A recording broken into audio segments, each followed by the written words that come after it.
SVC ஆதித்யரா movies தயாரிப்பில் சங்கர் இயக்கத்தில் ராம் சரண் நடிக்கும் கேம் சேஞ்சர் திரைப்படம் வரும் ஜனவரி 10 முதல் திரையரங்குகளில். தூத்துக்குடியில் என்ன நிலவரம் என்று பார்க்கலாம்.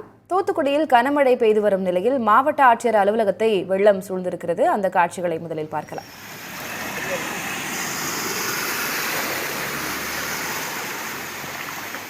இங்க மட்டும் தனியா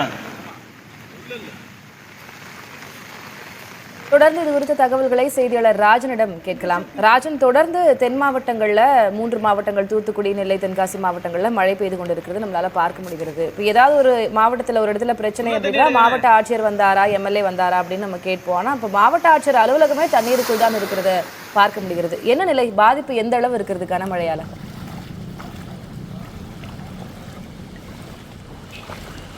தூத்துக்குடி மாவட்டத்தில் பார்த்தீங்கன்னா கடந்த 3 நாட்களாக வந்து மழை பெய்து கொண்டு தான் இருக்கிறது. அவ்வப்போது விட்டு விட்டு பெய்வதனால் வந்து பொதுமக்கள் பெரும் ஒரு அவதியை தான் பெற்றுக்கொண்டு வந்து கொண்டிருக்கிறார்கள். மேலும் அங்கங்கே வந்து நகர்ப்புறங்களிலும் சாலைகளிலும் சரி, குடியிருப்பு பகுதியிலும் சரி, அனைத்து பகுதியிலுமே வந்து வெள்ள நீர் வந்து சூழ்ந்துதான் காணப்படுகிறது. அதாவது நேற்று வந்து இந்த பகுதியில் வந்து மழை நீர் என்பது இல்லை. ஆனால் நேற்று இரவு முழுவதும் பெய்த மழையின் காரணமாக ஓட்டப்பிடாரம் பகுதியிலிருந்து ஒரு 659 குளங்கள் வந்து நிறைவடைந்து தற்பொழுது வந்து தூத்துக்குடி மாவட்ட ஆட்சித்தலைவர் அலுவலகத்தை வந்து இப்போ தற்பொழுது சூழ்ந்திருக்கிறதை நம்ம பார்த்து கொண்டிருக்கிறோம். மாவட்ட ஆட்சித்தலைவரும் தற்பொழுது வந்து அலுவலகத்தில் தான் இருக்கிறார். ஆனால் மேலும் வந்து இருக்கக்கூடிய ஊழியர்கள் வந்து அவ்வப்போது இருக்கக்கூடிய வாகனங்களை எடுத்துக்கொண்டு தற்பொழுது வெளியே சென்றிருக்கிறார்கள். மேலும் இருக்கக்கூடிய மீதி வாகனங்கள் வெளியே செல்ல முடியாமல் தற்பொழுது இங்கே நிற்கும் ஒரு காட்சியை தான் நாம் பார்த்து கொண்டிருக்கிறோம். மாவட்ட ஆட்சித்தலைவர் வாகனமும் வந்து அலுவலகத்தின் வாசல் தான் நிற்கிறது.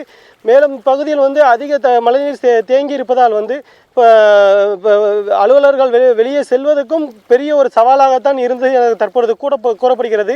இது போக வந்து இந்த இருக்கக்கூடிய தண்ணீர் அனைத்துமே வந்து பக்கிலோடை வழியாக நேர கடலுக்கு தான் செல்கிறது. மேலும் இந்த பக்கிலோடை நிறைந்து காணப்பட்டால் ஊருக்குள் வர்றதுக்கு ஒரு அச்சமும் ஏற்படும் என பொதுமக்கள் வந்து பெரிய ஒரு அச்சமும் ஏற்பட்டிருக்கு.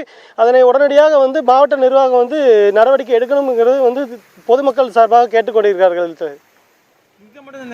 மழை படிப்படியாக குறைய ஆரம்பித்தால் ஒருவேளை நீர் வடிவதற்கான வாய்ப்பு இருக்கிறது. ஆனாலும் பெரிய அளவில் பாதிப்பு நேர்ந்திருக்கிறது. மாவட்ட ஆட்சியர் அலுவலகமே இவ்வளவு தண்ணீர் சூழ்ந்திருக்கிறத நம்மளால பார்க்க முடிகிறது. உங்களுடைய கள விவரங்களுக்கு நன்றி ராஜன். SVC ஆதித்யரா மூவிஸ் தயாரிப்பில் சங்கர் இயக்கத்தில் ராம் சரண் நடிக்கும் கேம் சேஞ்சர் திரைப்படம் வரும் ஜனவரி 10 முதல் திரையரங்குகளில்.